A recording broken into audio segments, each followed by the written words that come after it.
السلام علیکم۔ دلچسپ کہانیوں کے لیے چینل کو سبسکرائب کیجیے اور گھنٹی کے نشان کو دبا دیجیے تاکہ نیکسٹ ویڈیو کا نوٹیفیکیشن آپ کو بآسانی ملتا رہے۔ اندھیرے کمرے میں بیٹھی مناہل روشن دان سے آتی روشنی کو آنکھوں میں سموتے ہوئے سوچ رہی تھی۔ یہ روشنی اندھیرے کمرے میں امید کی کرن ہے اور اصرار کر رہی ہے کہ حصار توڑ دو، روشنی روح کو روشن کر دے گی۔ دنیا پر، زندگی پر، خوشیوں پر ہر ذی روح کا حق ہے، میرا بھی حق ہے۔ میں نے جو کیا ٹھیک کیا، میں جو کروں گی اپنی زندگی کی بقا اور خوشیوں کے لیے کروں گی۔ رنگت میں سانولی مگر پرکشش نقوش اور گہری غمگین آنکھوں والی مناہل ماں کے جگر کا ٹکڑا تھی، مگر بہن بھائی سے مختلف ہونے پر بہن بھائیوں سے وہ تعلق نہ بنا پائی جو چھوٹی بہن سے بڑے بہن بھائیوں کا لاڈ پیار اور محبت والا ہوتا ہے۔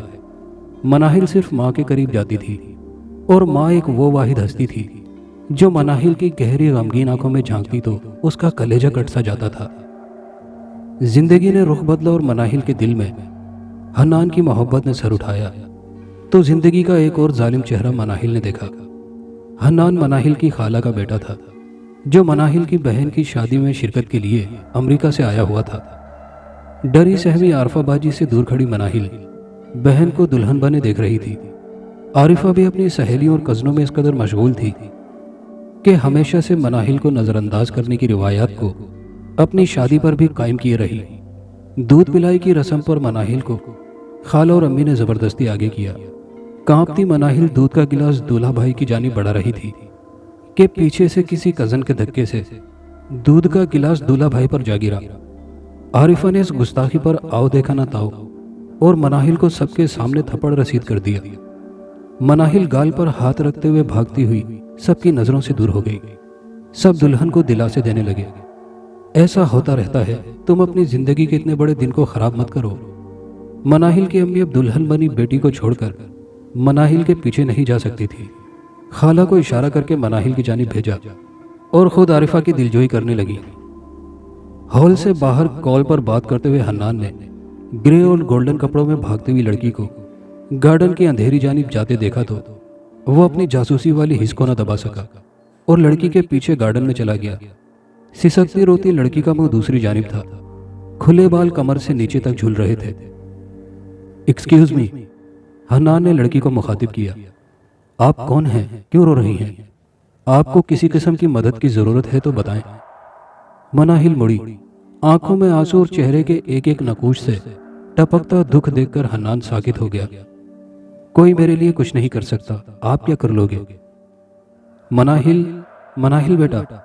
خالہ جو کہ حنان کی امی تھی مناہل کو پکارتی آ گئی۔ مناہل ان کے گلے لگ کر رونے لگی۔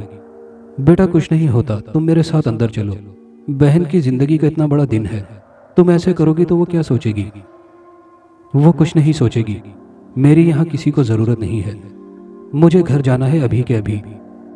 خالہ نے پہلے تو مناہل کو سمجھانے کی کوشش کی، پھر حنان کی طرف متوجہ ہوئی جو مناہل کا بغور جائزہ لینے میں مصروف تھا۔ حنان آ جاؤ، مناہل کو گھر چھوڑ دو، میں تمہاری خالہ کے ساتھ آ جاؤں گی، پریشان مت ہونا۔ حنان نے تابیداری سے سر ہلائے اور مناہل کو لے کر پارکنگ ایریا میں آ گیا۔ یہ میرج ہال مناہل کے گھر سے 1-1.5 گھنٹے کے فاصلے پر تھا، مگر کچھ فاصلے طے کرتے ہوئے زندگیوں کے فاصلے، محبتوں کے فاصلے، قسمت کے فاصلے کم کر دیتے ہیں۔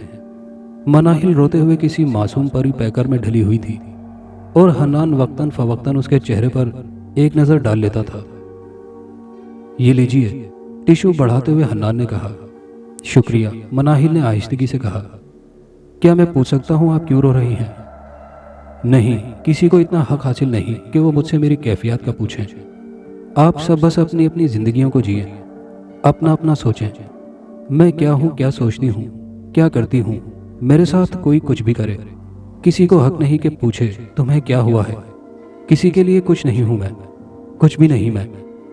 میں اپنی ماں کے بغیر کسی کے لیے اتنی اہمیت نہیں رکھتی کہ کوئی مجھے انسان سمجھے۔ مناہل کے لہجے میں دکھ، نظر انداز ہونے کی تکلیف اور عزت نفس مجروح ہونے کا صدمہ ٹھاٹھے مار رہا تھا۔ حنان کو احساس ہی نہ ہوا کہ کب محبت کی پراسراریت میں قید ہو کر اس نے مناہل کا ہاتھ اپنے ہاتھ میں تھام کر عمر بھر ساتھ نبھانے کا وعدہ کر لیا۔ مناہل خاموش تھی، یہ پہلی بار تھا۔ کہ کسی انسان نے اسے پسند کیا تھا، اس کا احساس کیا تھا۔ یہ ایک نظر کی محبت بہت گہری اور دلچسپ تھی۔ ابھی 15 منٹ ہونے سے پہلے وہ دونوں خالازاد ہونے کے ناطے گاڑی میں بیٹھے تھے اور اب ساتھ بیٹھا شخص اسے خوشیوں کی نوید سنا رہا تھا۔ مناہل نے حامی بھر لی تھی۔ خالہ نے کل واپس امریکہ چلے جانا تھا اور اندر کی خبروں کے مطابق خالہ اپنے بیٹے کا رشتہ پکا کرنے والی تھی، اور وہ خوش نصیب لڑکی کون تھی یہ کوئی نہیں جانتا تھا، مگر مناہل تو ہواؤں میں تھی۔ رات کھانا کھانے کے بعد خالہ نے مناہل کا رشتہ حنان کے لیے مانگ لیا۔ مناہل حنان کو تکے جا رہی تھی۔ اسے تو یقین ہی نہیں ہو رہا تھا کہ وہ اتنی خوش قسمت کیسے ہو سکتی ہے۔ منگنی خوشی سے انجام پائی اور خالہ نے اگلے ماہ شادی کی تاریخ کا اندیا دیتے ہوئے آرام کے غرض سے رخصت طلب کی، کیونکہ صبح انہیں پہلی فلائٹ سے واپس جانا تھا۔ مناہل پھولے نہیں سما رہی تھی کہ وہ اتنی خوش قسمت کیسے ہو سکتی ہے۔ اسے حنان سے چند لمحوں میں گہری محبت ہو گئی تھی، اور یہ محبت آئندہ چند ہفتوں میں جنون کی حدوں کو چھونے لگی تھی۔ زندگی انہی کو اپنا اصلی رنگ دکھاتی ہے جو سمجھ رہے ہوتے ہیں کہ زندگی کے تمام برے رنگ انہوں نے دیکھ لیے ہیں۔ شادی سے ایک ہفتہ پہلے حنان اور خالہ مناہل کے شہر کراچی میں ایک پوش ایریا میں شفٹ ہو گئے تھے۔ ابھی شادی کی حتمی تاریخ ہی رکھی تھی کہ سب تیاریوں میں مصروف ہو گئے۔ مناہل آسمانوں میں پرواز کر رہی تھی، اس کے پاؤں زمین پر لگ ہی نہیں رہے تھے۔ وہ اپنی دوستوں کے ساتھ شاپنگ کی غرض سے شاپنگ مال گئی۔ وہاں سے واپسی پر مناہل کی دوست نے اسے کسی ضروری کام کی وجہ سے مناہل کو اس کی کالونی کی گیٹ پر اتار دیا۔ مناہل خدا حافظ کہتی ہوئی گیٹ کی جانب بڑھ رہی تھی کہ اچانک ایک سفید کار مناہل کو رونتے ہوئے گزر گئی۔ شادی کے بعد یہ پہلی صبح تھی۔ انم منہ دھو رہی تھی کہ واش بیسن کے اس کی شیشے میں اپنے عکس پر نظر پڑی۔ ماتھے کے درمیان جلے کا نشان دیکھ کر وہ ہڑبڑا کر شیشے کی جانب مزید جھک گئی۔ وہ جیسے ہی جھکی، جلنے کے نشان سے ایک روشنی نکلی اور شیشے میں کسی فلم کی مانند منظر کشی ہونے لگی۔ گھونگھٹ نکالے بیٹھی دلہن سسک رہی تھی۔ انم دلہن کی جانب بڑھتی ہے اور دلہن کا گھونگھٹ پلٹ دیتی ہے۔ گھونگھٹ پلٹتے ہی انم کی چیخ نکل جاتی ہے۔ جلا ہوا منہ اور جلنے کے تازہ زخموں سے رستا ہوا خون۔ انم کو دیکھ کر دلہن اپنے بڑے بڑے ناخنوں سے خود کا چہرہ نوچنے لگتی ہے۔ لمبے لمبے ناخنوں میں گوشت ادھڑ ادھڑ کر پھنس رہا تھا، اور حالت یہ تھی کہ چہرے کی ہڈیاں نمایاں ہونے لگی تھیں۔ انم نے ایک زوردار چیخ ماری اور واش روم میں ہی بے ہوش ہو گئی۔ اسے جب ہوش آیا تو تمام گھر والے اس کے سامنے پریشان کھڑے تھے۔